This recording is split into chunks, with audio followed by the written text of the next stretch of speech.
A real-life cold case file has haunted Metro detectives as well as one Las Vegas family for more than 2 decades.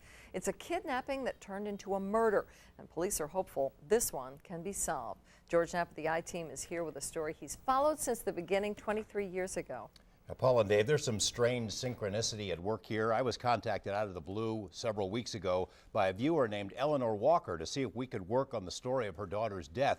Mrs. Walker had no idea that this reporter was on the scene when Jamie Walker's body was found so long ago. The images from that day are impossible to erase. The cold case detective who was also contacted by Mrs. Walker also happened to be there on the crime scene that day. At this very moment, on another Friday night, 23 years ago, Jamie Walker was enjoying the final hours of her life. These are things that kids wrote to her. Eleanor Walker isn't just bragging when she says her daughter Jamie was close to the perfect teenager, an honor student, cheerleader, prom queen, deeply religious, and by all accounts, a good girl who, like her mother, campaigned for civil rights and helped the less fortunate. I feel like I'm letting my daughter down if I don't find out what happened. Think about her every day? Yeah. Every day? Every day. As the former president of the local NAACP, Eleanor Walker has helped so many people over the years. Now she's asking for help in finding out who kidnapped and murdered her daughter. On the night of May 8, 1981, Jamie returned from a date to the home where she lived with her mother. A few hours later, someone came into the home and forced Jamie to leave without even putting shoes on. Early Saturday morning, a ransom call was made to the People's Choice, once a popular night spot on this now vacant corner. The caller demanded $75,000 from Jamie's father or else. Over the next several hours, there were other phone calls, including a message from Jamie that her mother shouldn't worry. The kidnappers called again and said Jamie would be released. But on the morning of Sunday the 10th, hikers found a battered body in the Las Vegas Wash. Detectives swarmed to the bridge over the North Shore Road and determined that Jamie had been thrown over the side, only to crash on the rocks far below. The autopsy showed there was just tremendous amount of internal damage, and I'm not sure how much of that was from the fall or how much would have been from somebody beating her. Dave Hatch is not only working the case now, he was on the scene that day when Jamie was found. Despite some criticism from the black community about the pace of the probe back then, the thick case file shows that 5 detectives followed hundreds of leads and interviewed scores of witnesses. It still haunts some. She's a good kid. She was well known in high school. She was very popular, just a beautiful little soul, and somebody takes her out and murders her, and she deserves more than just to be part of a cold case file and some photos tucked away at Metro. Jamie's kidnappers may have been after drug money, detectives say, because there were persistent reports that some members of the Walker family were trafficking. Eleanor Walker doubts that, but thinks the kidnappers cased the house several days before the abduction. She saw 4 males in a car apparently lying in wait for Jamie. Today, the large field of initial suspects has been narrowed to a mere few. One name of interest is that of Willie the Cannon Shannon, a former professional boxer with a 4-page rap sheet of violent crimes. In 1981, Shannon was interviewed about the Walker case. Not long after Jamie's murder, Shannon was sent to prison for the brutal rape of another teenage girl. Metro admits to having new information in the Walker case, but won't say publicly what it is. Still, they need a little more. I think the suspect's right in that file. I think with a little assistance from the public, we could put a case together on this. And I didn't feel like I could come out here by myself. Until this week, Eleanor Walker had never gone to the bridge on North Shore Road. She wasn't sure if she could handle it. She met us there in hopes of getting someone to talk. I felt sure that there's somebody that grins and speaks to me and say hello who knows what happened to my daughter. I just know it's impossible that somebody around here doesn't know something.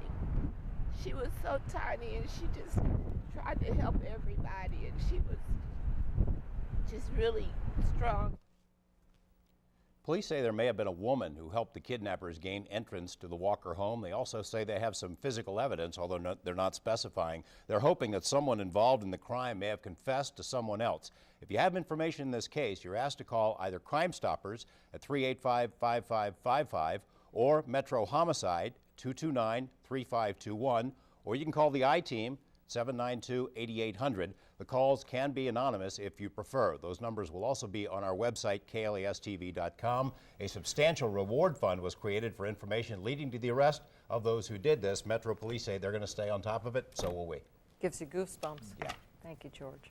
Our report last Friday about a 23-year-old unsolved murder case has generated considerable buzz in Las Vegas's African-American community.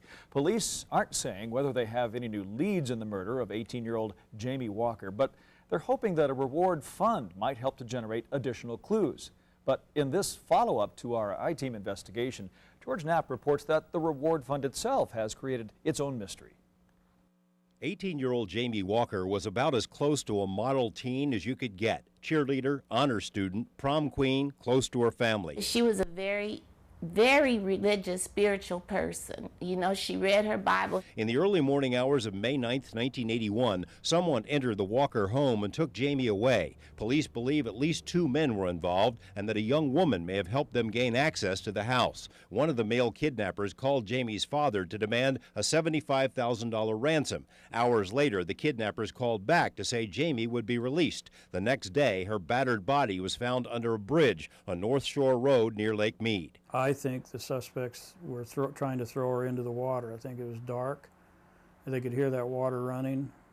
I think they murdered her and threw her off the bridge, and then were going out doing the extortion. The case stunned the African-American community. Detectives followed up hundreds of leads, interviewed dozens of witnesses, and narrowed their suspects to a mere handful, but have never been able to file charges.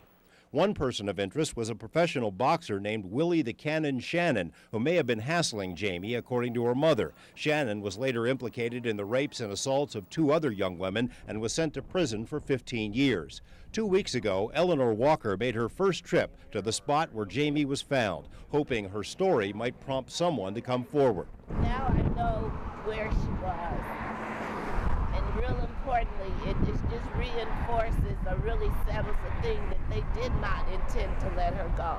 They intended for her to die. Mrs. Walker has pinned her hopes for solving the case on cold case detective Dave Hatch and on the allure of a hefty reward fund. More than $10,000 for Jamie's reward account was raised, which grew to more than $19,000 by 2002. But at the moment, the fund can't be found. U.S. Bank, the last bank to have the money, closed the account for inactivity last fall. By law, the state should have been notified and the funds forwarded to unclaimed property. Neither of those things happened. Eleanor Walker says she's been getting the runaround about the money, but says she will never quit because the reward might hold the key to the mystery. For those who don't have a conscience, then maybe money will suffice for it. We have 2 or 3 possible suspects in it, and it's just a matter of someone calling us for that last thing we need. George Knapp, Channel 8 Eyewitness News.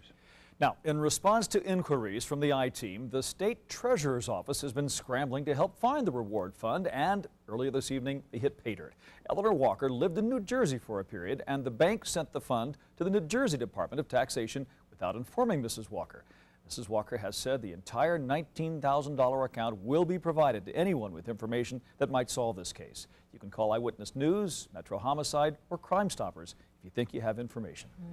Cold cases are being thawed out at Metro thanks to a $500,000 grant. Detectives can now run DNA tests on samples from cases that date back many years. One of the first cases to benefit is the murder of Jamie Walker. The 18-year-old beauty queen was kidnapped from her home, held for ransom, and then murdered. The I-Team's George Knapp has covered the story since the day of the murder back in 1981. George. Yeah, it's a long time ago. This is my first week at Channel 8 when this happened, the very first homicide I ever covered. So that's the kind of thing that memory that doesn't go away. All the more true for Jamie Walker's loved ones. So many rumors have swirled around the case that detectives were overwhelmed with suspects, but one by one, they've whittled them down and with DNA tests are closer than ever before. I think the suspect's right in that file. I think with a little assistance from the public, we could put a case together on this. That was Metro's cold case detective Dave Hatch back in 2004, hopeful that one of his most troubling cases might finally be resolved. Hatch was on the scene back in May 1981 when the crushed body of 18-year-old Jamie Walker was found in the Las Vegas Wash. She'd been thrown from the overpass and suffered massive injuries on the rocks below. Crime reports say there was semen inside of her. Flash forward to 2009. On a windy afternoon, Eleanor and Jimmy Walker visit a gravesite on what would have been Jamie Walker's 47th birthday. We feel closer to bringing the people to justice who did this horrible thing to you, baby. For the Walker family, 28 years have gone by in a painful flash. Not a day passes without thinking about Jamie. She was, by all descriptions, a model teenager, honor student, cheerleader, prom queen, deeply religious. Her scrapbook reflects a typical teen's interests and aspirations. Her mom is sure she'd be involved in politics or civil rights, just as her family has been for generations. At the very least, she would be leading some effort here to change something. I wouldn't have had to worry about F Street if she were living. Although Metro detectives were criticized in the beginning for dragging their feet on the case, it's clear from the thick file that they followed hundreds of leads, interviewed dozens of witnesses and suspects, and continued to work it for years. They almost had too many suspects. I would consider probably too many. The usual suspects. Lou Roberts oversees what is now a small cold case team. He says of the 200 or so active solvable cases, the Jamie Walker file is the one that always seems to stand out in the minds and hearts of his detectives. It was an unusual crime for Vegas to begin with. To have a girl kidnapped from West Las Vegas.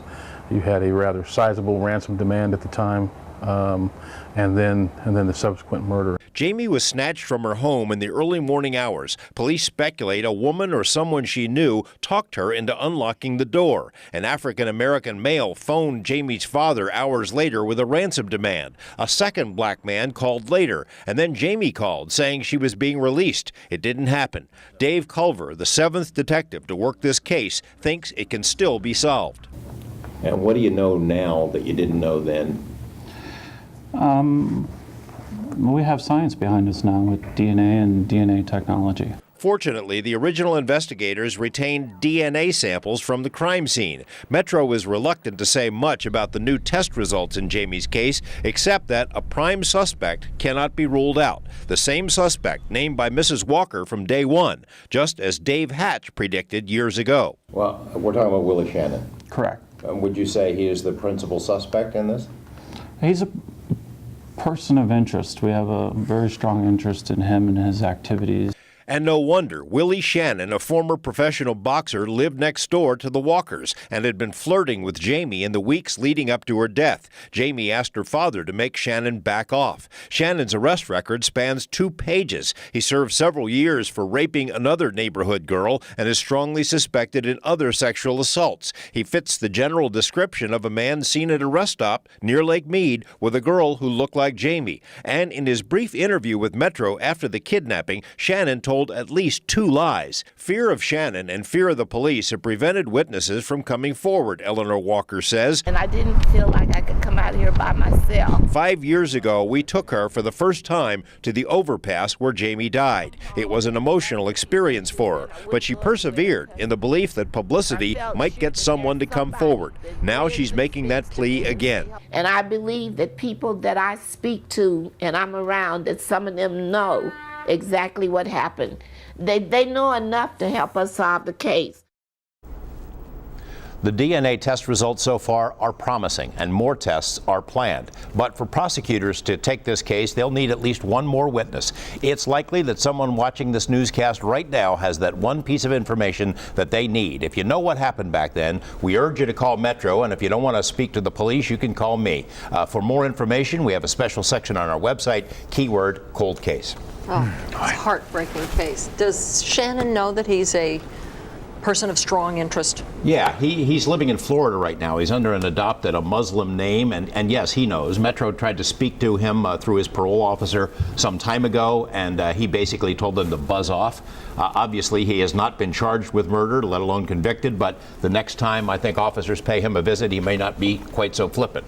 We will stay with this as long as it takes. Thank you, George.